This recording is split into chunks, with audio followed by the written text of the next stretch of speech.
ओम नमो भगवते वासुदेवाय। ओम नमो भगवते वासुदेवाय।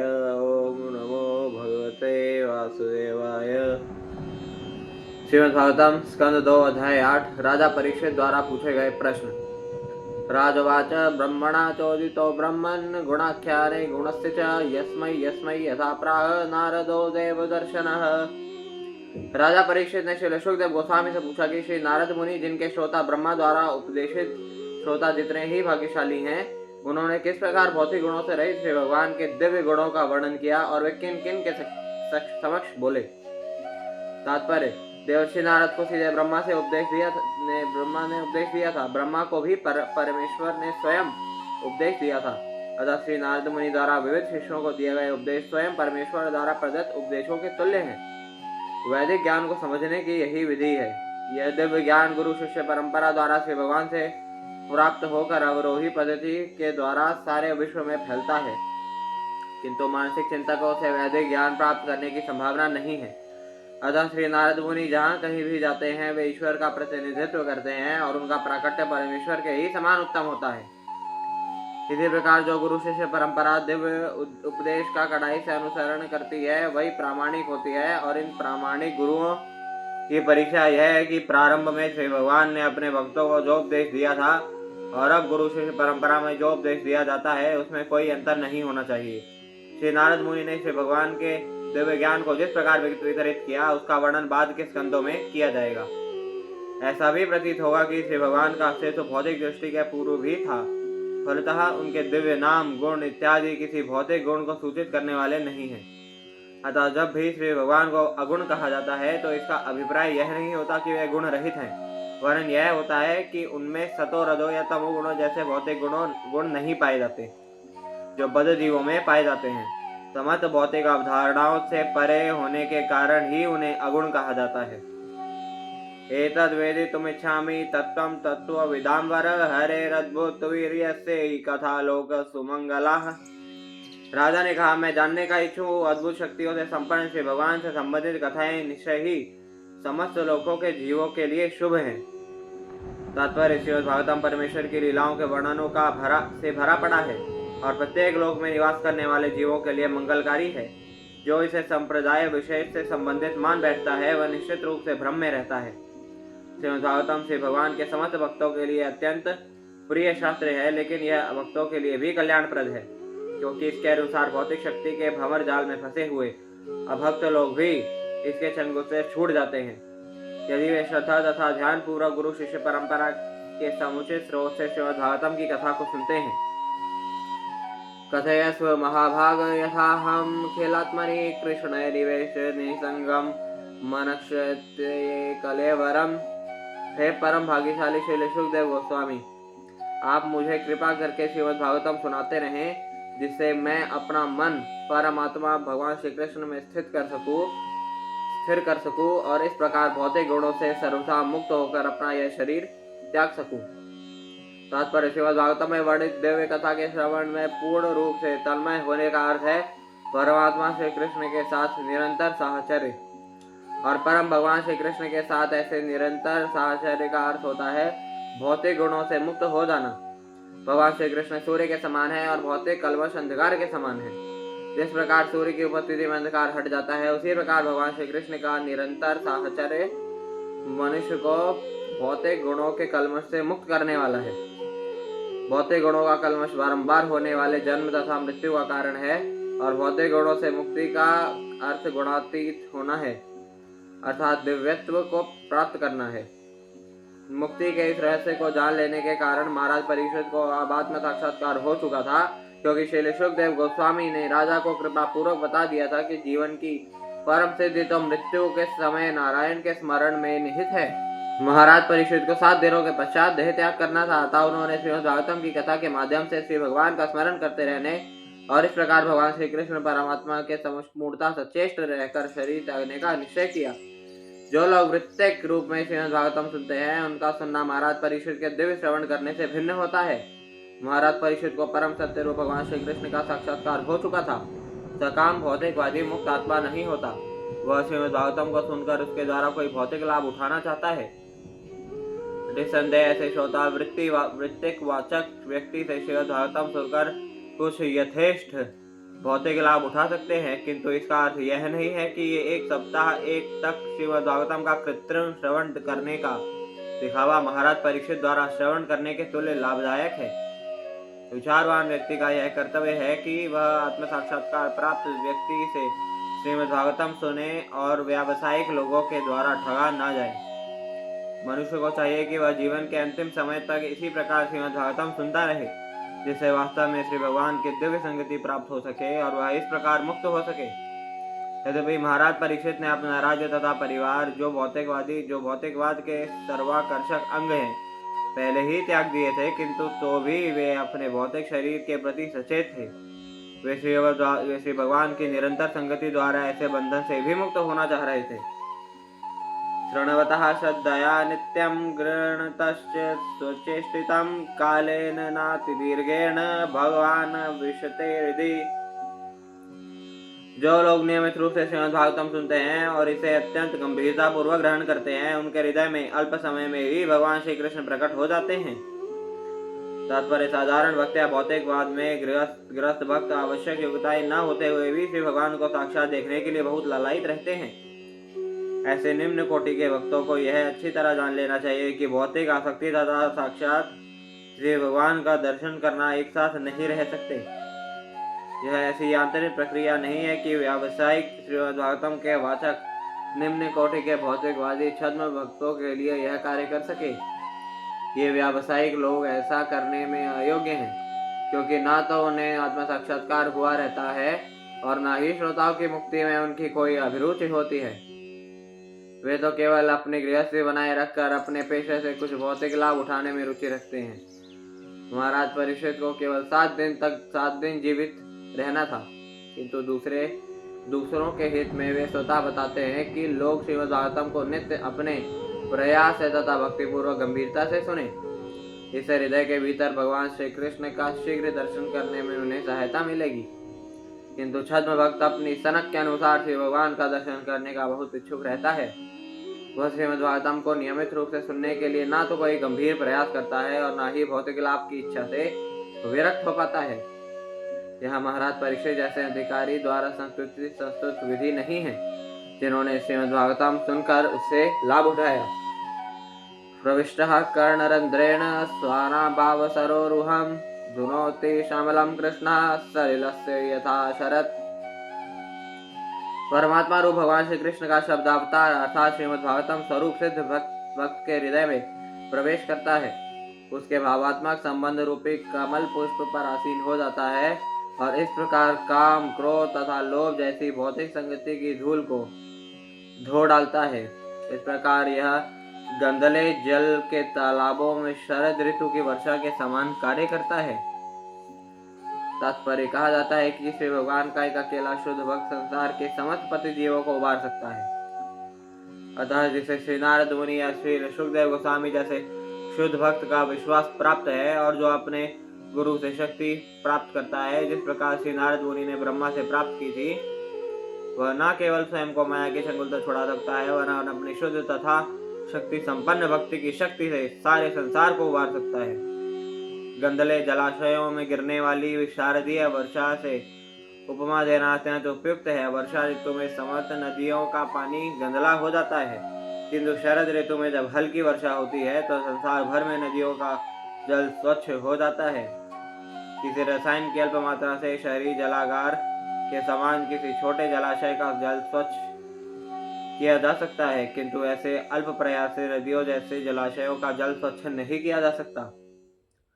किंतु श्री भगवान का शक्ति संपन्न शुद्ध भक्त न केवल अपने आप को उबार सकता है, वरन अपनी संगति से दूसरे अनेकों को उबारता है। दूसरे शब्दों में अन्य विधियों से यथा ज्ञान मार्ग या योगासन द्वारा अपना ही कलुषित हृदय स्वच्छ किया जा सकता है, किंतु श्री भगवान की भक्ति में सेवा इतनी शक्तिशाली होती है कि वह शुद्ध शक्ति संपन्न भक्त की भक्ति से समस्त लोगों के हृदयों को स्वच्छ कर सकती है। श्री नारद मुनि, श्री सुखदेव गोस्वामी, भगवान श्री चैतन्य छहों गोस्वामी तथा उनके पश्चात श्री भक्ति विनोद ठाकुर तथा श्रीमद भक्ति सिद्धांत सरस्वती ठाकुर जैसे श्री भगवान के अनेकों वास्तविक प्रतिनिधि अपनी शक्ति संपन्न भक्ति के द्वारा सभी लोगों का उद्धार कर सकते हैं। श्रीमद् भागवतम को सुनने के सत प्रयासों द्वारा मनुष्य को श्री भगवान के साथ दास, सखा, वात्सल्य अथवा माधुर्य प्रेम के दिव्य भाव में अपने स्वाभाविक संबंध का बोध हो जाता है और इस प्रकार के आत्म साक्षात्कार से वह तुरंत श्री भगवान के दिव्य प्रेमा भक्ति का भागी बन जाता है। श्री नारद मुनि जैसे समस्त शुद्ध भक्त न केवल स्वरूप सिद्ध आत्मा थे वरन वे स्वतः स्फूर्त आध्यात्मिक प्रेरणा से उपदेश देने के कार्य में लगे रहते थे और इस तरह से माया के गुणों में फंसे अनेक हीन जीवों का उद्धार करते थे। वे इतने शक्ति संपन्न इसीलिए हो सके क्योंकि वे नियमित रूप से श्रीमद् भागवतम के सिद्धांतों का श्रवण एवं पूजन करते थे। हृदय में संचित हो चुकी भौतिक वासनाएं श्री भगवान के अपने प्रयासों से ऐसे कार्यों द्वारा स्वच्छ हो जाती हैं। श्री भगवान जीवों के हृदय में सदैव विद्यमान रहते हैं किंतु वे जीव की भक्तिमय सेवा से प्रकट होते हैं। ज्ञान के अनुशीलन या योग द्वारा हृदय की शुद्धि किसी एक व्यक्ति के लिए कुछ काल के लिए उपयुक्त सिद्ध हो सकती है किंतु यह स्थिर जल की अल्प मात्रा को रासायनिक विधियों से स्वच्छ करने के समान है। इस प्रकार से शुद्ध किया जल महल के कुछ काल तक तलछट बैठ जाने के कारण स्वच्छ रह सकता है किंतु तनिक भी हिलाने पर पुनः गंदला हो जाता है। कहने का तात्पर्य यह है कि श्री भगवान की भक्तिमय सेवा की हृदय को सदा के लिए स्वच्छ बनाने की एकमात्र विधि है। अन्य विधियां भले ही कुछ समय के लिए ऊपर से श्रेष्ठ लगती हो किंतु मन के विचलित होने से पुनः गंदले होने की आशंका रहती है। माया के चंगुल से छूटने के लिए सर्वोत्तम विधि यही है कि भगवत भक्ति के साथ ही नियमित रूप से श्रीमद् भागवतम का सदैव ध्यानपूर्वक श्रवण किया जाए। धौतात्मा पुरुषा कृष्ण पाद मूलम न मुंचति मुक्त सर्व परिक्लेश पंथा स्वशरणम यथा। श्री भगवान का शुद्ध भक्त जिसका हृदय एक बार भक्तिमय सेवा द्वारा स्वच्छ हो चुका होता है वह भगवान श्री कृष्ण के चरण कमलों का कभी भी परित्याग नहीं करता क्योंकि उसे श्री भगवान वैसी ही परम तुष्टि देते हैं जैसी कि कष्टकारी यात्रा के पश्चात पथिक को अपने घर में प्राप्त होती है। तात्पर्य जो परमेश्वर श्री कृष्ण का परम भक्त नहीं है उसका हृदय पूर्णतः स्वच्छ नहीं होता किंतु पूर्णतः शुद्ध हृदय वाला व्यक्ति श्री भगवान की भक्ति कभी नहीं छोड़ता। ब्रह्मा ने श्री नारद मुनि को श्रीमद् भागवतम का उपदेश देते समय जैसा आदेश दिया था उस प्रकार की भक्तिमय सेवा का पालन करने में कभी कभी उपदेश कार्य में लगे हुए श्री भगवान के प्रतिनिधि को अनेक तथाकथित कठिनाइयों का सामना करना पड़ता है। जगाई तथा माधाई नामक दो पतितों का उद्धार करते समय भगवान नित्यानंद के साथ ऐसा ही हुआ। इसी प्रकार अविश्वासियों द्वारा ईसा मसीह को सलीब पर चढ़ा दिया गया था किंतु उपदेशक भक्त कैसे ऐसे कष्टों को जो ऊपर से बहुत भयंकर दिखते हैं सहर्ष सहन कर लेते हैं क्योंकि ऐसे कार्यों से श्री भगवान प्रसन्न हो जाते हैं अतः भक्तों को दिव्य आनंद प्राप्त होता है। यद्यपि प्रहलाद महाराज को भयंकर यात्राएं सहनी पड़ी तो भी उन्होंने श्री भगवान के चरण कमलों को कभी विस्मृत नहीं किया। इसका एकमात्र कारण यह है कि श्री भगवान के शुद्ध भक्त का यह हृदय इतना पवित्र होता है कि वह किसी भी स्थिति में भगवान श्री कृष्ण की शरण का परित्याग नहीं कर सकता। ऐसी सेवा में स्वयं का कोई स्वार्थ निहित नहीं रहता। ज्ञानियों को ज्ञान का अनुशीलन अथवा योगियों को शारीरिक आसन का अंततः परित्याग करना होता है किंतु भक्त श्री भगवान की भक्ति नहीं छोड़ सकता क्योंकि उसे गुरु से इसका आदेश प्राप्त हुआ होता है। श्री नारद मुनि तथा नित्यानंद प्रभु जैसे शुद्ध भक्त गुरु की आज्ञा को प्राण आधार मानते हैं। वे अपने भविष्य की तनिक भी चिंता नहीं करते। वे इस विषय को बहुत गंभीरता से लेते हैं क्योंकि यह आदेश श्री भगवान के प्रतिनिधि से या स्वयं श्री भगवान से प्राप्त हुआ होता है। यहाँ पर दिया गया उदाहरण अत्यंत उपयुक्त है। एक पथिक यात्री धनोपार्जन के लिए घर छोड़कर दूर दूर के देशों को जाता है। कभी वह वन से होकर जाता है तो कभी समुद्र से होकर या कभी कभी पर्वतों की चोटियों से होकर जाता है। निस्संदेह ऐसे अपरिचित स्थानों में जाने पर पथिक को अनेक कष्ट मिलते हैं किंतु ये सारे कष्ट उस क्षण कम हो जाते हैं जब वह अपने परिवार के स्नेह का स्मरण करता है और फिर जब वह घर लौट आता है तब मार्ग के सारे कष्टों को भूल जाता है। श्री भगवान का शुद्ध भक्त श्री भगवान के साथ पारिवारिक रूप में बंधा होता है अतः वह अपने कर्तव्य को बिना रुके प्रेम पूर्वक निभाता रहता है। यदधातु मतो ब्रह्मन् देहारंभो से यधातु भे यदृच्छया हेतुना वा भवन्तो जानते यथा। हे विद्वान ब्राह्मण, दिव्य आत्मा भौतिक देह से पृथक है, तो फिर क्या उसे आत्मा को अकस्मात ही देह की प्राप्ति होती है, या किसी कारणवश आपको यह ज्ञात है? अतः कृपा करके मुझे समझाइए। तात्पर्य: विशेष भक्त होने के कारण महाराज परीक्षित गुरु शिष्य परंपरा से ब्रह्मा के प्रतिनिधि द्वारा श्रीमद् भागवतम सुनने के महत्व की पुष्टि से ही संतुष्ट नहीं होते, वरन वे श्रीमद् भागवतम के दार्शनिक आधार को भी स्थापित करना चाहते हैं। श्रीमद् भागवतम पूर्ण पुरुषोत्तम भगवान विषय तत्व ज्ञान है, अतः किसी जिज्ञासु के मन में इसके विषय में जितने भी प्रश्न उठे उनका स्पष्टीकरण प्रामाणिक कथनों के द्वारा होना चाहिए। भक्तिमय सेवा के पथ का पथिक ईश्वर तथा जीव की आध्यात्मिक स्थिति विषयक समस्त जिज्ञासाएं अपने गुरु के समक्ष रख सकता है। श्रीमद् भगवद गीता के साथ ही साथ श्रीमद् भागवतम से भी यह स्पष्ट है कि श्री भगवान तथा जीव गुणात्मक रूप से एक है। भौतिक संसार में बद्ध अवस्था में होने के कारण जीव भौतिक शरीर का निरंतर देहांतरण करता हुआ अनेक योनियों में जाता रहता है, किंतु श्री भगवान के अंश द्वारा शरीर धारण करने के कारण कौन कौन से हैं? महाराज परीक्षित आत्म साक्षात्कार के पथ तथा श्री भगवान की भक्तिमय सेवा में अग्रसर होने वाले समस्त वर्गों के जीवों के लिए इस महत्वपूर्ण विषय के संबंध में जिज्ञासा व्यक्त कर रहे हैं। अप्रत्यक्ष रूप से इसकी पुष्टि होती है कि परम पुरुष अर्थात श्री भगवान शरीर का ऐसा भौतिक परिवर्तन नहीं करते। आध्यात्मिक दृष्टि से वे पूर्ण हैं और बद्ध जीवों के विपरीत उनके शरीर तथा आत्मा में कोई अंतर नहीं होता। मुक्त जीव जो सदैव श्री भगवान के साथ रहते हैं, श्री भगवान के ही समान होते हैं। केवल वे बद्ध जीव अपना शरीर परिवर्तित करते हैं जो मुक्ति की प्रतीक्षा में हैं। किंतु यह क्रिया सर्वप्रथम किस प्रकार प्रारंभ हुई? भक्तिमय सेवा की प्रक्रिया में प्रथम सोपान गुरु की शरण ग्रहण करना और फिर भक्ति के विषय में गुरु से जिज्ञासा करना है। ऐसी जिज्ञासा अनिवार्य है जिससे भक्ति मार्ग में होने वाले समस्त प्रकार के अपराधों का प्रतिरोध हो सके। महाराज परीक्षित के तरह भक्ति में स्थित होते हुए भी भक्त को आत्मसिद्ध गुरु से इसके विषय में जिज्ञासा करनी चाहिए। दूसरे शब्दों में गुरु को भी अत्यंत समक्ष एवं पारंगत होना चाहिए, जिससे वह भक्तों की इन समस्त जिज्ञासाओं को शमित कर सके। अतः जो प्रामाणिक शास्त्रों में दक्ष न हो और इन संगत जिज्ञासाओं का उत्तर देने में समर्थ न हो, उसे भौतिक लाभ के लिए गुरु बनाने का स्वांग नहीं करना चाहिए। जो शिष्य का उद्धार करने में असमर्थ हो उसका गुरु बनना अवैध है। आसीद यदोदरात् पद्मं लोकसस्तान लक्षणं यावानयं वै पुरुष यत्तावयवैः पृथक् तावान सावति प्रोक्ता संस्थावयववानिव। यदि पूर्ण पुरुषोत्तम भगवान जिनके उदर से कमल नाल अंकुरित हुआ है अपने माप के अनुसार विराट शरीर धारण कर सकते हैं, तो फिर श्री भगवान के शरीर तथा सामान्य जीवात्माओं के शरीर में कौन सा विशेष अंतर है? तात्पर्य: यहाँ यह ध्यान देने की बात है कि महाराज परीक्षित कितनी बुद्धिमानी से श्री भगवान के दिव्य शरीर के विषय में ज्ञान प्राप्त करने के लिए अपने गुरु से प्रश्न करते हैं। इसके पूर्व कई बार कहा जा चुका है कि श्री भगवान ने कारणोदक्षाय विष्णु के समान विराट शरीर धारण किया, जिनके रोमकूपों से असंख्य ब्रह्मांड उत्पन्न हुए। गर्भोदक्षाय विष्णु के शरीर से कमल पुष्प का नाल अंकुरित होता है, जिसके भीतर ब्रह्मांड के सभी ग्रह विद्यमान रहते हैं, और यह नाल के शीर्ष पर कमल पुष्प होता है, जिसके ऊपर ब्रह्मा का जन्म होता है। निस्संदेह भौतिक संसार की रचना के समय श्री भगवान विराट शरीर धारण करते हैं, और जीवात्मा भी आवश्यकता अनुसार छोटा या बड़ा शरीर प्राप्त करते हैं।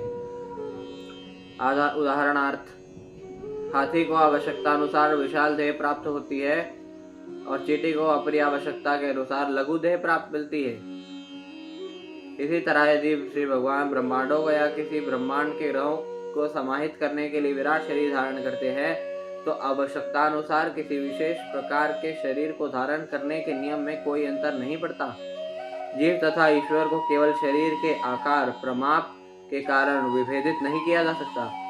अतः इसका उत्तर इस पर निर्भर करता है कि श्री भगवान के शरीर का सामान्य जीव के शरीर की तुलना में विशिष्ट महत्व क्या है। अजः सृजति भूतानि भूतात्मा यदनुगृहात् ददृशेन तद्रूपं नाभि पद्म समुद्भवः। ब्रह्मा जो किसी भौतिक स्रोत से नहीं अपितु श्री भगवान की नाभि से प्रकट होने वाले कमल के फूल से उत्पन्न हुए हैं, वे उन सब के सृष्टा हैं जो भौतिक रूप से जन्म लेते हैं। निस्संदेह भगवत कृपा से ही ब्रह्मा श्री भगवान के स्वरूप को देख सके। तात्पर्य ब्रह्मा प्रथम सजीव प्राणी हैं जो अधः कहलाते हैं, क्योंकि उन्होंने भौतिक संसार में उत्पन्न किसी माता के गर्भ से जन्म नहीं लिया।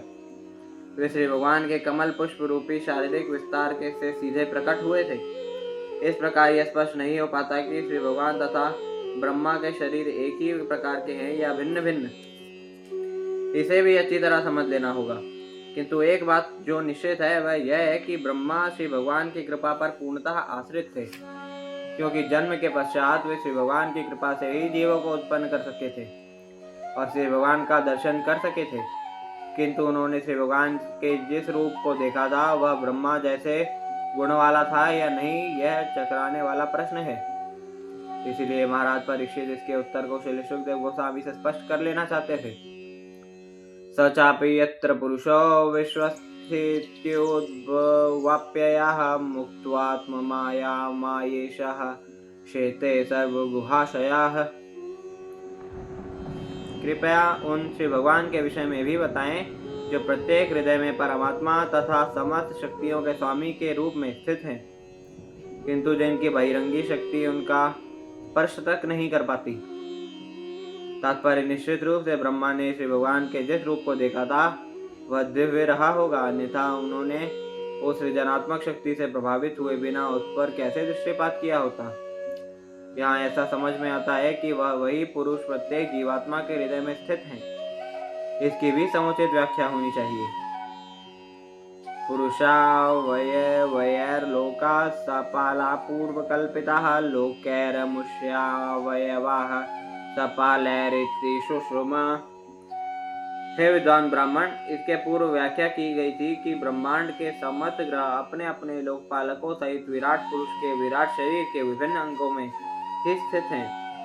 मैंने यह भी सुना है कि विभिन्न लोक मंडल विराट पुरुष के विराट शरीर में स्थित माने जाते हैं, किंतु उनकी वास्तविक स्थिति क्या है? कृपा करके मुझे समझाइए। यावान कल्पो विकल्पो वा यथा कालो नुमीयते भूत भव्य भवशब्द आयुर्मानम च यत्सताः। कृपा करके सृष्टि तथा प्रलय के मध्य की अवधि, कल्प तथा अन्य गौण सृष्टियों विकल्प एवं भूत वर्तमान तथा भविष्य शब्द से सूचित होने वाले काल के विषय में भी मुझे बताएं। साथ ही ब्रह्मांड के विभिन्न लोकों के विभिन्न जीवों तथा यथा देवों, मनुष्यों इत्यादि की आयु की अवधि के विषय में भी मुझे बताएं। तात्पर्य भूत, वर्तमान तथा भविष्य ये काल के विभिन्न अंश हैं जिनसे इस ब्रह्मांड पर तथा इसकी सारी सात सामग्री में से जिसमें विभिन्न लोकों के प्राणी सम्मिलित हैं, जीवन की अवधि आयु सूचित होती है। कालस्यानुगतिर्यातु लक्ष्यतेन्वी बृहत्यपि यावत्या कर्मगतयो यादृशीर्द्विजसत्तम। हे ब्राह्मण श्रेष्ठ, कृपा करके मुझे काल की लघु तथा दीर्घ अवधियों के कारण एवं कर्म की प्रक्रिया के क्रम में काल के शुभारंभ के विषय में भी बतलाएं। यस्मिन् कर्म समावायो यथा येनो गृह्यते गुणानां गुणिनां चैव परिणामम् अभीप्सिताम्। इसके आगे आप कृपा करके बताएं कि भौतिक प्रकृति के विभिन्न गुणों से उत्पन्न फलों का अनुपातिक संचय इच्छा करने वाले जीव पर अपना प्रभाव दिखाते हुए उसे विभिन्न योनियों में देवताओं से लेकर अत्यंत क्षुद्र प्राणियों तक को किस प्रकार ऊपर उठाता या नीचे गिराता है। तात्पर्य प्रकृति के भौतिक गुणों में समस्त कर्म और कर्मफल लघु अथवा बृहद रूप में संचित होते रहते हैं और इस प्रकार इन संचित कर्मों के फल उसी अनुपात में प्रकट होते हैं। महाराज परीक्षित ब्राह्मण श्रेष्ठ श्री सुखदेव गोस्वामी से पूछते हैं कि ये कर्म तथा उनके फल किस प्रकार घटित होते हैं, इसके लिए कौन सी विभिन्न विधियां हैं और वे किस अनुपात में कार्यशील होती हैं। उच्च लोक जिन्हें स्वर्ग के देवों का लोक कहते हैं, अंतरिक्ष यान के बल पर नहीं, जैसा कि अब अनुभवहीन वैज्ञानिकों द्वारा कल्पना की जाती है, अपितु सात्विक कर्मों के से प्राप्त किए जाते हैं। जिस लोक में हम अभी रह रहे हैं उसमें भी जिस देश के लोग अधिक समृद्ध हैं उसके भीतर विदेशियों का प्रवेश नियंत्रित है। उदाहरणार्थ, अमेरिकी सरकार ने कम समृद्ध देशों से आने वाले विदेशियों के प्रवेश पर अनेक प्रतिबंध लगा रखे हैं। इसका कारण यह है कि अमेरिकी ऐसे किसी विदेशी के साथ अपनी संपन्नता में साझेदार नहीं बनना चाहते, जिन्होंने अपने आप को अमेरिका के नागरिकों की तरह योग्य नहीं बनाया है। इसी प्रकार यही मनोवृत्ति उन ग्रहों में भी पाई जाती है जहाँ के निवासी अधिक बुद्धिमान हैं। उच्च ग्रहों का रहन सहन सतोगुणी है, अतः जो भी चंद्र, सूर्य तथा शुक्र जैसे उच्चतर ग्रहों में प्रवेश करना चाहता है, उसे सतोगुणी कर्मों द्वारा पूर्ण रूप से योग्य होना आवश्यक है। महाराज परीक्षित के प्रश्न सतोगुणी कर्मों के अनुपात पर आधारित हैं, जिनके कारण इस लोक का जीव ब्रह्मांड के उच्चतम लोकों में जाने के योग्य हो सकता है। जिस लोक में हम अभी रह रहे हैं, उसमें भी जब तक कोई आनुपातिक रूप से उत्तम कर्म नहीं करता, तब तक उसे समाज में अच्छा स्थान प्राप्त नहीं होता। कोई व्यक्ति उच्च न्यायालय के न्यायमूर्ति की कुर्सी पर उस पद के लिए अपेक्षित योग्यता के बिना बल प्रयोग से नहीं बैठ सकता। इसी प्रकार जब तक इस जीवन में उत्तम कर्म नहीं किए जाते, तब तक उच्चतर लोकों में प्रवेश नहीं हुआ जा सकता। रजो तथा तमोगुणी व्यक्ति केवल इलेक्ट्रॉनिक यंत्रों के बल से उच्च लोकों में प्रवेश नहीं कर सकते। श्रीमद् भगवद गीता 9.25 के कथन के अनुसार जो लोग उच्चतर ग्रहों में जाने के लिए अपने आप को योग्य बनाते हैं, वे वहां पहुंच सकते हैं। इसी प्रकार जो लोग पितृलोक जाना चाहते हैं, वे वहां जा सकते हैं।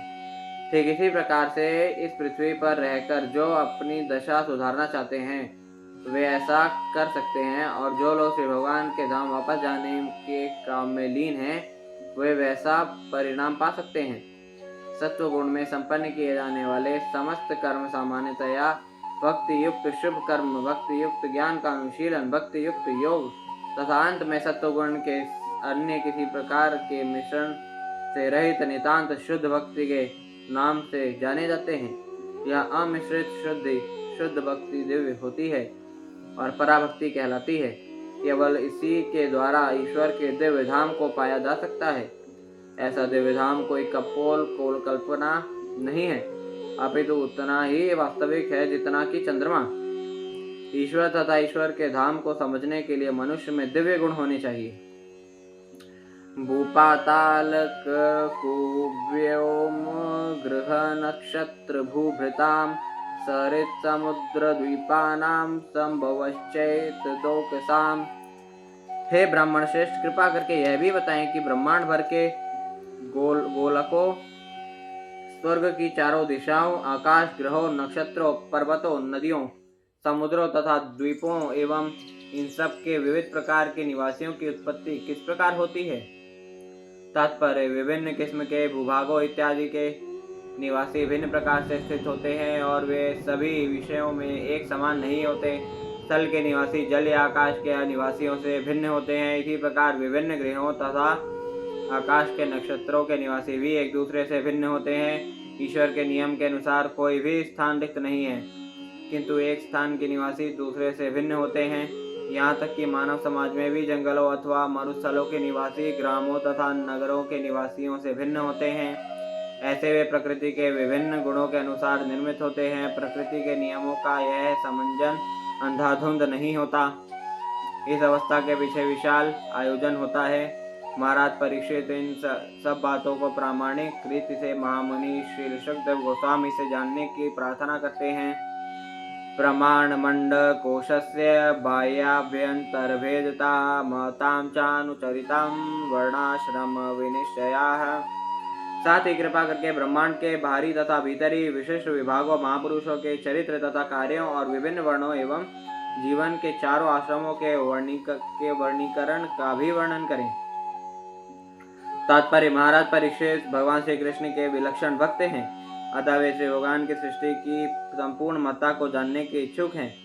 वे ब्रह्मांड के आंतरिक तथा बाहरी अवकाश के विषय में जानना चाहते हैं। ज्ञान के वास्तविक खोजी के लिए इस विषय में पूरी तरह जानना सर्वथा उपयुक्त है। जिनका यह मत है कि भगवत भक्त मात्र भावनाओं से संतुष्ट हो जाते हैं, वे महाराज परीक्षित की जिज्ञासाओं से यह देख सकते हैं कि विशुद्ध भक्त वस्तुओं को पूरी तरह जानने के लिए कितने उत्सुक रहते हैं। आधुनिक विज्ञानी जब ब्रह्मांड अंतरिक्ष के आंतरिक अवकाश के विषय में जान पाने में अक्षम है, तो वे ब्रह्मांड को आच्छादित करने वाले बाह्य अवकाश के विषय में क्या कहा जा सकता है। महाराज परीक्षित मात्र भौतिक ज्ञान से तुष्ट होने वाले नहीं है, वे भगवत भक्तों या महापुरुषों के चरित्र तथा कार्यों के विषय में जानने की उत्सुकता प्रकट करते हैं। श्री भगवान की महिमा तथा उनके भक्तों की महिमा से मिलकर श्रीमद् भागवतम का पूर्ण ज्ञान बना है। भगवान श्री कृष्ण ने अपनी माँ को अपने मुख के भीतर सारा ब्रह्मांड दिखलाया।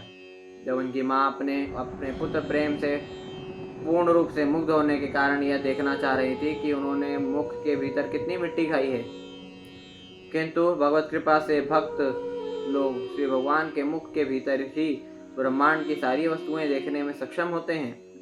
मानव समाज का 4 वर्णों तथा 4 आश्रमों में जैसा वैज्ञानिक विभाजन हुआ, उसके संबंध में भी यहाँ पर वैयक्तिक गुणत्व के आधार पर जिज्ञासा व्यक्त की गई है। ये 4 विभाग मनुष्य के शरीर के 4 भागों में के ही समान है। शरीर के अंग शरीर से अभिन्न होकर भी स्वयं में अंग मात्र होते हैं। चारों वर्णों तथा चारों आश्रमों की वैज्ञानिक प्रणाली की यही विशिष्टता है। मानव समाज के ऐसे वैज्ञानिक विभाजन की महत्ता श्री भगवान की भक्ति के आनुपातिक विकास द्वारा ही आंकी जा सकती है। सरकारी नौकरी में लगा हुआ कोई भी व्यक्ति, जिसमें राष्ट्रपति भी सम्मिलित है, संपूर्ण सरकार का अंग होता है। प्रत्येक व्यक्ति सरकारी कर्मचारी है, किंतु इनमें से स्वयं कोई भी सरकार नहीं है। परमेश्वर के राज्य में जीवात्माओं की ठीक यही स्थिति है। कोई भी व्यक्ति कृत्रिम रूप से श्री भगवान के परम पद का अधिकारी नहीं बन सकता, किंतु प्रत्येक व्यक्ति परम पूर्ण की सेवा के निमित्त है। युगानि युगमानं च धर्मो यश्च युगे युगे अवतारानुचरितं यदाश्चर्यतमं हरेः। कृपा करके सृष्टि के काल के विभिन्न युगों तथा उन सबकी अवधियों का वर्णन कीजिए। मुझे विभिन्न युगों में श्री भगवान के विभिन्न अवतारों के कार्यकलापों के विषय में भी बताइए। तात्पर्य, भगवान श्री कृष्ण आदि भगवान है और परमेश्वर के समस्त अवतार उनसे अभिन्न होते हुए भी उन्हीं से उद्भूत हैं। महाराज परीक्षित ने महाविद्वान एवं महामुनि श्री सुखदेव गोस्वामी से ऐसे अवतारों के कार्यकलापों के विषय में पूछा, जिससे श्री भगवान के अवतार की पुष्टि प्रामाणिक शास्त्रों में उल्लिखित उनके कार्यकलापों के आधार पर की जा सके। महाराज परीक्षित सामान्य लोगों की विचारधारा में बहकर श्री भगवान के अवतार को आसानी से स्वीकार करने वाले मनुष्य न थे, अपितु वे वैदिक साहित्य में वर्णित और श्री सुखदेव गोस्वामी जैसे आचार्य द्वारा पुष्ट लक्षणों के आधार पर ही उसे स्वीकार करना चाहते थे। श्री भगवान अपनी अंतरंगी शक्ति से भौतिक प्रकृति के नियमों की किसी अनिवार्यता के बिना अवतरित होते हैं, फलतः उनके कार्यकलाप भी असामान्य होते हैं। श्री भगवान के विशिष्ट कार्यकलाप उल्लिखित हैं और हमें यह जान लेना होगा कि श्री भगवान के कार्यकलाप तथा स्वयं श्री भगवान एक हैं, क्योंकि वे परम स्तर पर स्थित हैं। अतः श्री भगवान के कार्यकलापों के विषय में सुनने का अर्थ है श्री भगवान की प्रत्यक्ष संगति करना, और श्री भगवान की प्रत्यक्ष संगति का अर्थ है भौतिक कल्मश से शुद्धि। इसकी विवेचना हम पिछले खंड में कर चुके हैं। नृणां साधारणो धर्मा सविशेषश्च यदृशाः श्रोणीनां राजर्षीणां च धर्मा कृच्छ्रेषु जीवताम्।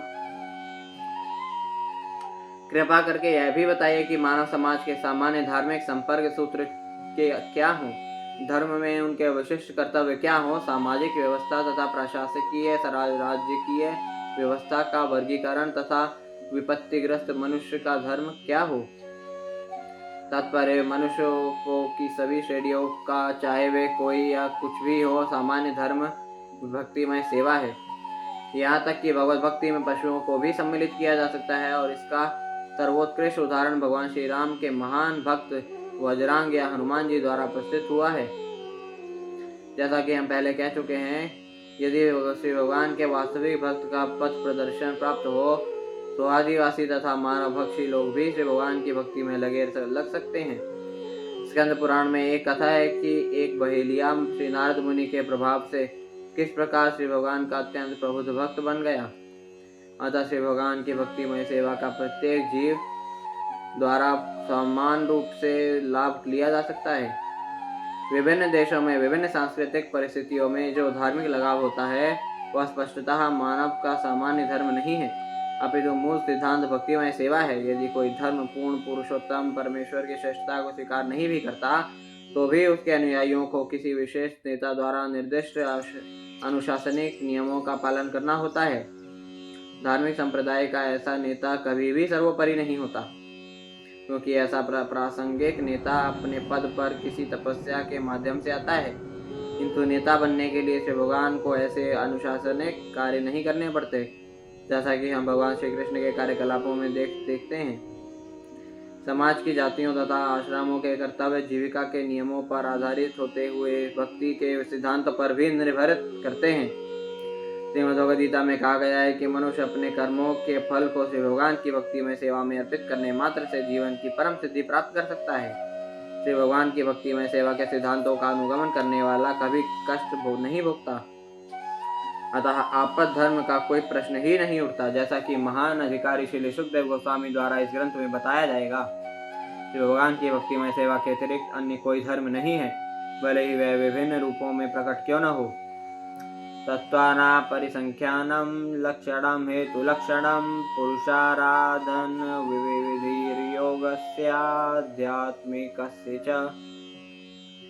कृपा करके सृष्टि के तत्व मूलक सिद्धांतों, इन सिद्धांतों की संख्या, इनके कारणों तथा इनके विकास और इनके साथ साथ भक्ति की विधि तथा योग शक्तियों की विधि के विषय में भी बताइए।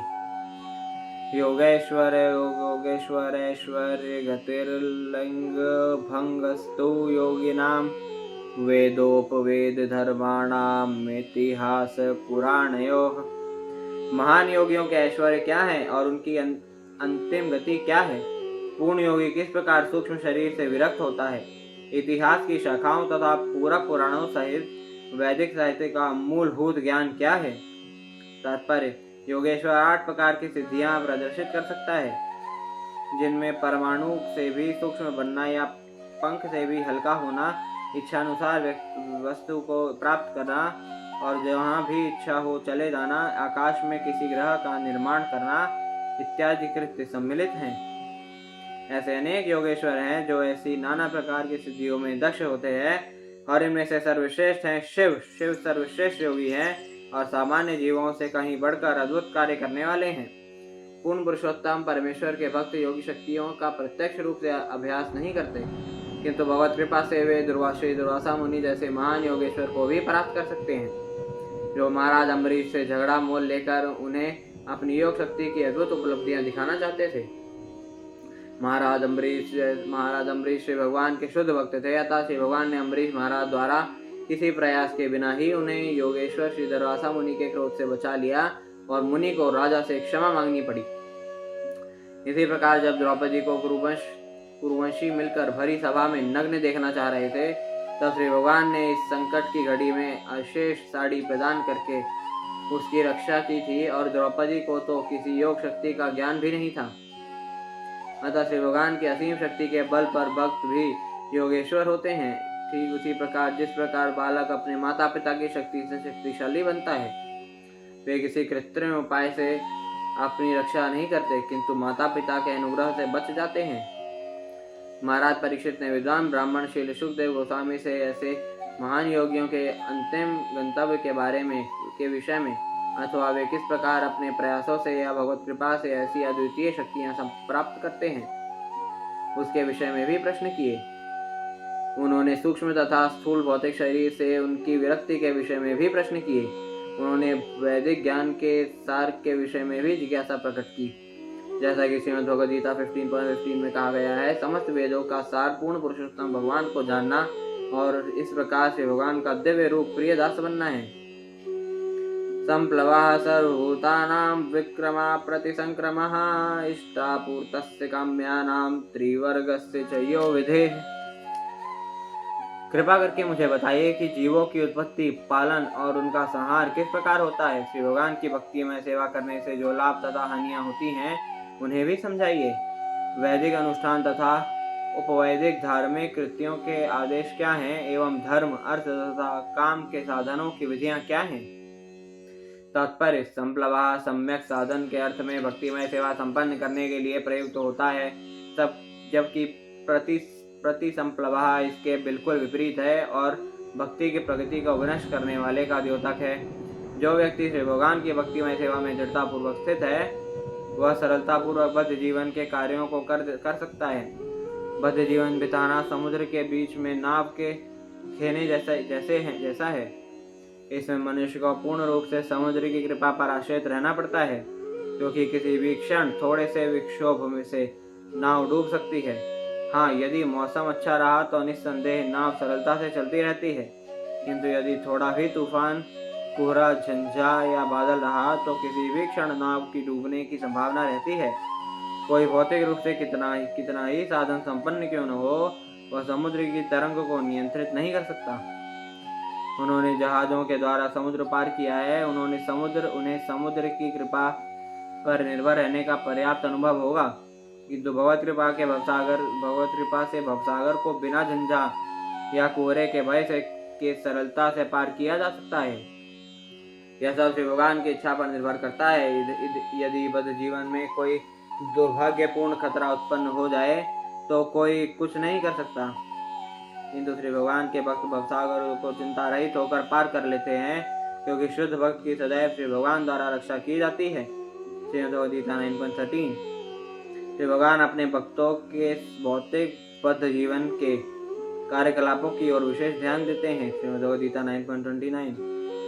अतः प्रत्येक व्यक्ति को श्री भगवान के चरण कमलों की शरण ग्रहण करनी चाहिए और सब तरह से श्री भगवान का शुद्ध भक्त बनना चाहिए। अतः मनुष्यों को सक्षम गुरु से उसी प्रकार यह जानना चाहिए कि भक्ति करने से क्या क्या लाभ तथा हानियां हैं। जिस प्रकार श्री सुखदेव गोस्वामी से महाराज परीक्षित ने पूछा था, भक्ति रसामृत सिंधु जिसमें भक्तिमय सेवा का विज्ञान दिया गया है, इसके अनुसार मनुष्य को चाहिए कि शरीर तथा आत्मा के साथ साथ टिकाए रखने के लिए जितने भोजन की आवश्यकता हो उतना ही खाए। मानव शरीर के निर्वाह के लिए दूध तथा शाकाहार पर्याप्त है, अतः स्वाद की पूर्ति हेतु इससे अधिक कुछ खाने की कोई आवश्यकता नहीं है। भौतिक जगत में अपने आप को बड़ा दिखाने के लिए धन का संग्रह नहीं करना चाहिए। ईमानदारी के साथ अपनी जीविका सुगमता से चलानी चाहिए, क्योंकि जोड़ तोड़ से समाज में बड़ा आदमी बनने की अपेक्षा ईमानदारी से कुली बनकर रहना श्रेयस्कर है। यदि कोई ईमानदारी से विश्व का सबसे बड़ा धनी पुरुष बनता है तो कोई हर्ज नहीं, किंतु केवल धन संग्रह के लिए जीविका कमाते समय ईमान बेचना उचित नहीं है। इस प्रकार का प्रयत्न भक्ति में बाधक है। मनुष्य को ऊल जुलूल नहीं बोलना चाहिए, प्रलाप नहीं करना चाहिए। भक्त का कार्य तो श्री भगवान की कृपा प्राप्त करना है, अतः भक्त को सदैव ईश्वर की अद्भुत सृष्टि के लिए उनकी महिमा का वर्णन करना चाहिए। भक्त को ईश्वर की सृष्टि को यह कहकर नहीं नकारना चाहिए कि यह संसार झूठा असत्य है। यह संसार असत्य नहीं है। वस्तुतः हमें अपने पालन के लिए इस संसार से अनेक वस्तुएं ग्रहण करनी होती हैं, अतः हम यह कैसे कह सकते हैं कि यह संसार असत्य है। इसी प्रकार हम यह कैसे कह सकते हैं कि ईश्वर का कोई रूप नहीं है। भला कोई निर्विशेष होकर प्रत्यक्ष तथा अप्रत्यक्ष समस्त बुद्धि तथा चेतना से किस प्रकार युक्त हो सकता है। अतः शुद्ध भक्त के जानने के लिए अनेक बातें हैं और उन्हें श्री सुखदेव गोस्वामी जैसे प्रामाणिक महापुरुष से सीखना चाहिए। भक्ति में सेवा करने के लिए उपयुक्त परिस्थिति यही है कि ईश्वर की सेवा अत्यंत उत्साह के साथ की जाए। श्री भगवान ने अपने श्री चैतन्य महाप्रभु रूप में यह इच्छा व्यक्त की है कि सारे संसार के कोने कोने में भक्ति संप्रदाय का प्रचार किया जाए। अतः शुद्ध भक्त का यह कर्तव्य है कि जहाँ तक संभव हो वह इस आदेश को पूरा करे।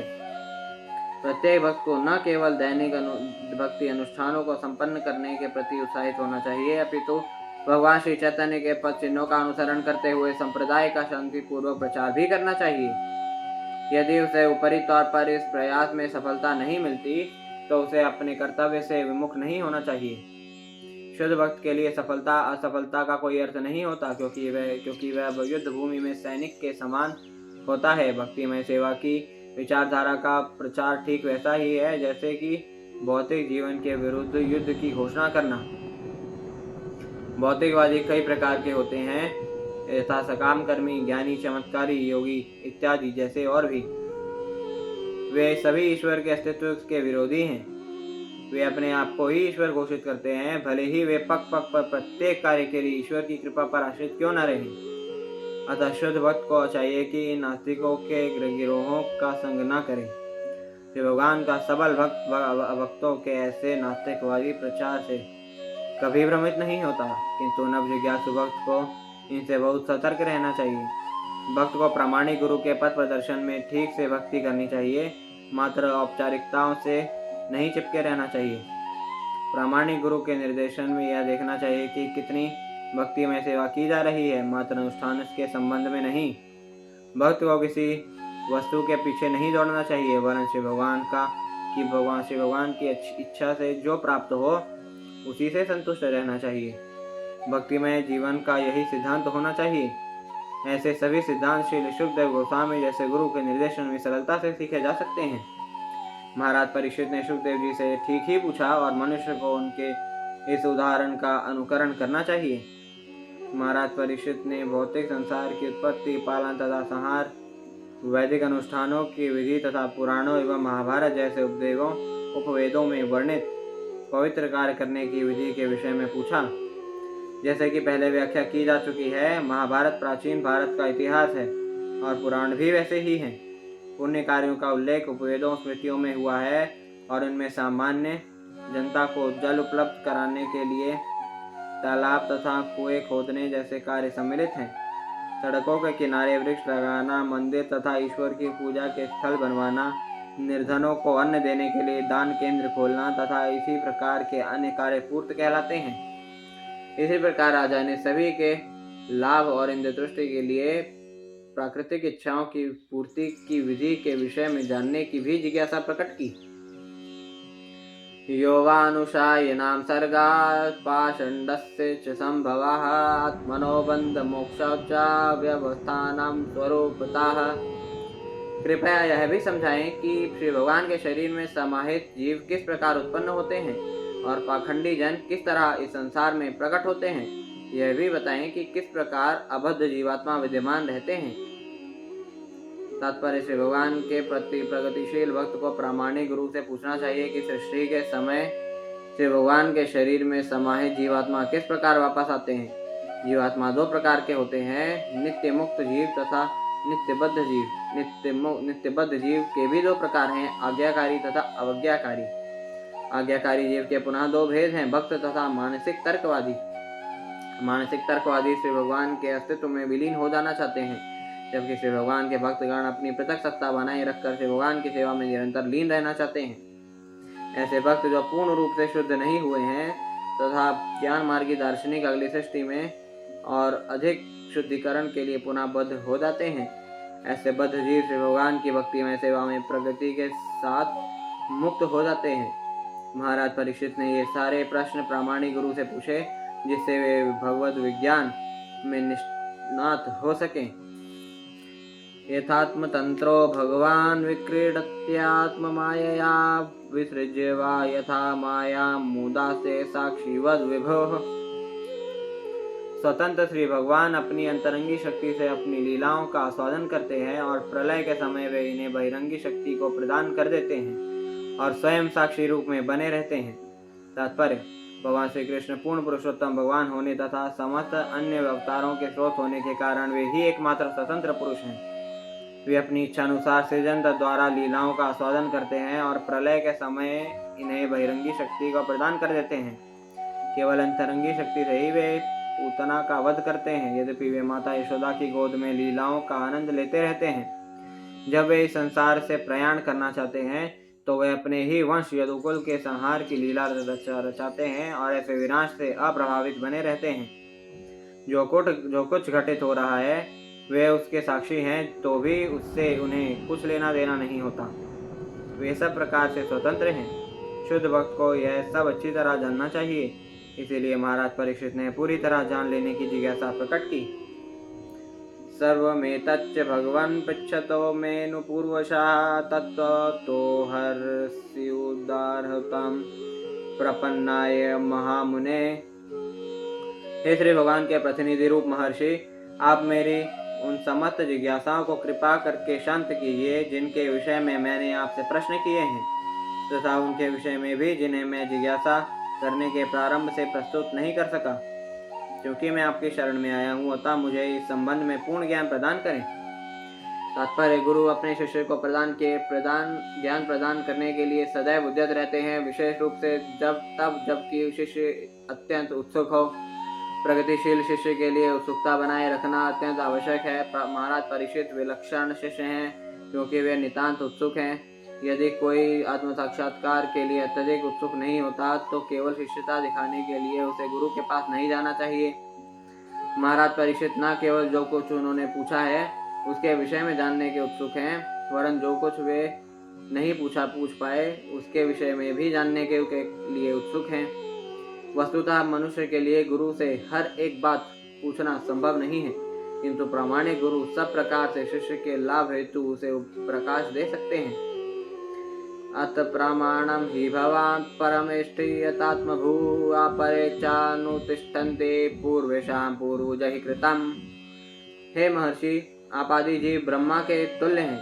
अन्य लोग जीव केवल प्रसाद का पालन करते हैं, जिस प्रकार पूर्ववर्ती दार्शनिक चिंतक किया करते थे।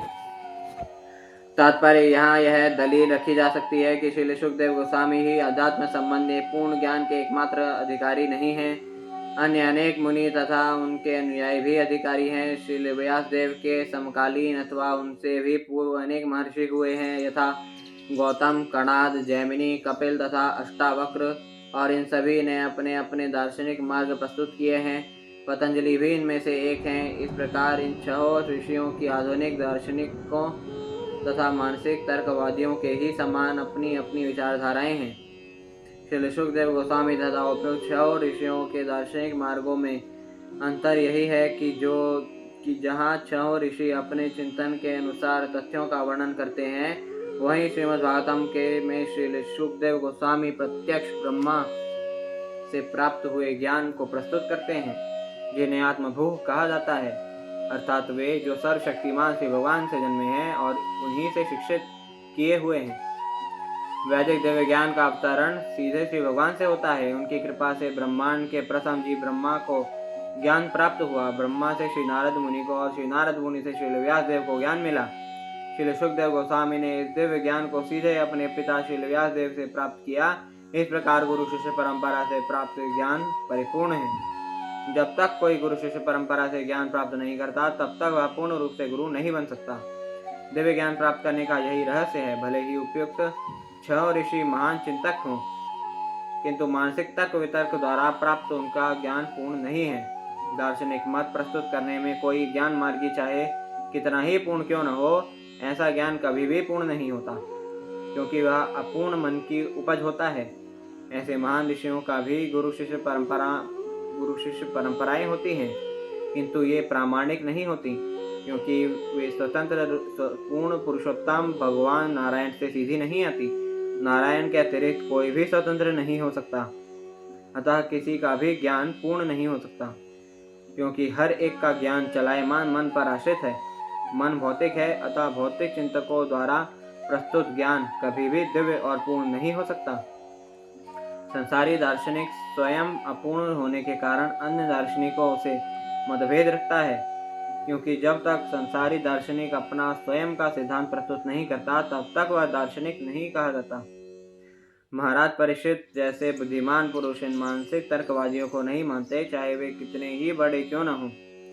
वे तो केवल श्री सुखदेव गोस्वामी जैसे अधिकारी से सुनते हैं, जो परंपरा पद्धति के द्वारा श्री भगवान से अभिन्न होते हैं। जैसा कि श्रीमद्भगवद गीता में विशेष बल के साथ कहा गया है, न मे सवाह परायन्ते ब्रह्मन् न शनादमि पिबतोच्युत पीयूषं तद्वाक्याब्धेवेन स्मृतम्। हे विद्वान ब्राह्मण, आपकी वाणी रूपी समुद्र से बहने वाले अच्युत भगवान की कथा के अमृत का मेरे द्वारा पान करने से मुझे उपवास रखने के कारण किसी प्रकार की कमजोरी नहीं लग रही। तात्पर्य: ब्रह्मा, श्री नारद मुनि, श्री व्यास देव तथा श्री सुखदेव गोस्वामी की गुरु शिष्य परंपरा दूसरों से विशेष रूप से भिन्न है। अन्य मुनियों की गुरु शिष्य परंपराएं समय की बर्बादी जैसी हैं, क्योंकि वे अच्युत कथा से अर्थात अच्युत भगवान से के संदेश से विहीन है। कारण तथा तर्क के द्वारा मानसिक तर्कवादी अपने अपने सिद्धांतों को अच्छी तरह से प्रस्तुत कर सकते हैं, किंतु ये कारण तथा तर्क अचूक नहीं होते, क्योंकि उनसे उत्तम अन्य तर्कवादियों द्वारा वे परास्त कर दिए जाते हैं। महाराज परीक्षित को चंचल मन के शुष्क चिंतन के प्रति तनिक भी रुचि नहीं थी। वे तो भगवत कथा में रुचि रखते थे, क्योंकि उन्हें लगा कि श्री सुखदेव गोस्वामी के मुख से ऐसी अमृत कथा सुनने के कारण उन्हें वास्तविक रूप से कमजोरी का अनुभव नहीं हो रहा था। यद्यपि वे आसन्न मृत्यु के कारण अनशन कर रहे थे। कोई चाहे तो ऐसे मानसिक तार्किकों को सुन सकता है, किंतु दीर्घ काल तक ऐसा नहीं चल पाता। मनुष्य ऐसे घिसे पिटे चिंतन को सुनकर शीघ्र ही उब उठेगा और संसार का कोई भी व्यक्ति ऐसे व्यर्थ के तर्क वितर्क को सुनकर तुष्टि नहीं पाता। श्री सुखदेव गोस्वामी जैसे महापुरुष से श्री भगवान की कथा सुनते हुए कोई कभी भी थकेगा नहीं, भले ही अन्य कारणों से वह क्षीण क्यों न हो चुका हो। श्रीमद्भागवतम के कुछ संस्करणों में इस श्लोक की अंतिम पंक्ति का पाठ इस प्रकार है, अन्यत्र कुपितादुदिजात, जिसका अर्थ यह है कि राजा सर्पदंश के कारण सन्निकट मृत्यु के विचार से भाव विवल हो सकता है। सर्प भी द्विजन्मा होता है और इसका क्रोध अज्ञानी ब्राह्मण बालक के शाप के तुल्य माना जाता है। महाराज परीक्षित मृत्यु से बिल्कुल भयभीत नहीं थे, क्योंकि उन्हें भगवत कथा से पूर्ण रूप से प्रेरणा प्राप्त हो चुकी थी। जो अच्युत कथा में पूर्ण रूप से निमग्न रहता है वह जगत में किसी से भयभीत नहीं हो सकता। सूतवाच सौपामंत्रितो राज्ञा कथायामिति सत्पते ब्रह्मरातो वृषं प्रीतो विष्णुरातेन संसदे। श्री सूत गोस्वामी ने कहा, महाराज परीक्षित द्वारा भक्तों सहित भगवान श्री कृष्ण की कथाएं कहने के लिए आमंत्रित किए जाने पर श्री सुखदेव गोस्वामी अत्यधिक प्रसन्न हुए। तात्पर्य, नियमानुसार श्रीमद् भागवतम की चर्चा केवल भगवत भक्तों के बीच ही की जा सकती है। जिस प्रकार श्रीमद् भगवद गीता की आधिकारिक व्याख्या भगवान श्री कृष्ण तथा अर्जुन क्रमशः भगवान तथा भक्त के बीच हुई, उसी प्रकार श्रीमद् भागवतम जो श्रीमद् भगवद गीता का स्नातकोत्तर अध्ययन है, उसकी व्याख्या श्री सुखदेव गोस्वामी तथा महाराज परीक्षित जैसे विद्वानों तथा भक्तों के बीच ही हो सकती है, अन्यथा अमृत का वास्तविक स्वाद नहीं चखा जा सकता। श्री सुखदेव गोस्वामी महाराज परीक्षित से प्रसन्न थे, क्योंकि वे श्री भगवान की कथाएं सुनने से तनिक भी उबे नहीं थे, अपितु वे उन्हें रुचिपूर्वक अधिकाधिक सुनना चाह रहे थे। मूल व्याख्याकार वृथा ही श्रीमद् भगवद गीता तथा श्रीमद् भागवतम में अपना हाथ लगाते हैं, जबकि इन विषयों तक उनकी पैठ नहीं है। अभक्तों को इन दोनों सर्वश्रेष्ठ वैदिक ग्रंथों में दखल देने से कोई लाभ नहीं मिलेगा।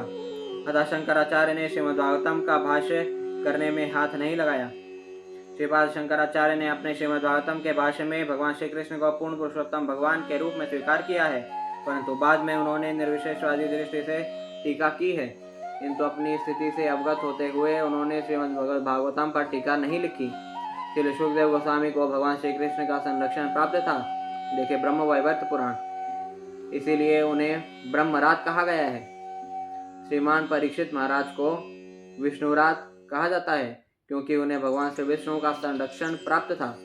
भगवत भक्त के रूप में वे श्री भगवान द्वारा सदैव संरक्षित रहते हैं। इस संबंध में यह भी स्पष्ट है कि विष्णुरात को और किसी से न सुनकर ब्रह्मरात से ही श्रीमद् भागवतम सुनना चाहिए, क्योंकि अन्य लोग दिव्य ज्ञान को ठीक से प्रस्तुत नहीं करते और इस तरह मूल्यवान समय को नष्ट करते हैं।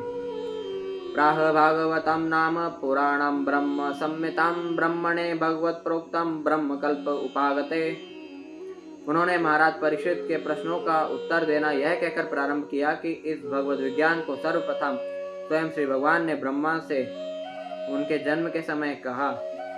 श्रीमद् भागवतम उपवेद है और वेदों का ही अनुकरण करता है। तात्पर्य, श्रीमद् भागवतम श्री भगवान का विज्ञान है। इस महान ज्ञान के विज्ञान को न जानने के कारण निर्विशेषवादी सदैव श्री भगवान के सगुण रूप को अनुचित ढंग से प्रस्तुत करने का प्रयास करते हैं। श्रीमद् भागवतम वेदों तथा भगवत विज्ञान का ही अनुकरण है। इस विज्ञान को सीखने के लिए मनुष्य को चाहिए कि वह श्री सुखदेव के प्रतिनिधि की शरण में जाए और महाराज परीक्षित के पद चिन्हों का अनुसरण करे, तो वह मूर्खतावश इसकी व्याख्या का प्रयास करके श्री भगवान के चरणों के प्रति अपराध न करे। भक्तों द्वारा हानिकारक ढंग से श्रीमद् भागवतम की व्याख्या किए जाने से इसको समझने में बहुत अराजकता उत्पन्न हुई है। जिज्ञासु को चाहिए कि यदि वह श्री भगवान के विज्ञान को जानने का इच्छुक हो तो वह इस बात से सतर्क रहे। यत्यात् परीक्षे दृशभा पाण्डुनामनुपृच्छति आनुपूर्ये पूर्वेण तत्सर्वमाख्यातुमुपचक्रमे। उन्होंने अपने आप को राजा परीक्षित द्वारा जो कुछ पूछा गया था उसका उत्तर देने के लिए तैयार किया। महाराज परीक्षित पांडुवंश में सर्वश्रेष्ठ थे, अतः वे उचित व्यक्ति से उचित प्रश्न पूछने में समर्थ हुए। तात्पर्य, महाराज परीक्षित ने बातों को यथारूप में जानने के लिए अनेक प्रश्न पूछे, जिनमें से कुछ अत्यंत उत्सुकतापूर्ण थे, किंतु गुरु के लिए यह आवश्यक नहीं है कि वे उसी क्रम में उत्तर दें जिस क्रम में शिष्य प्रश्न पूछे। किंतु श्री सुखदेव गोस्वामी ने अनुभवी शिक्षक होने के नाते सभी प्रश्नों का उत्तर क्रमबद्ध रीति से दिया, जिस रूप में वे उन्हें गुरु शिष्य परंपरा से प्राप्त हुए थे। उन्होंने सभी प्रश्नों के उत्तर दिए, किसी को छोड़ा नहीं। इस प्रकार श्रीमद् भागवतम के द्वितीय स्कंद के अंतर्गत राजा परीक्षित द्वारा पूछे गए प्रश्न नामक 8वें अध्याय के भक्ति वेदांत तात्पर्य पूर्ण हुए।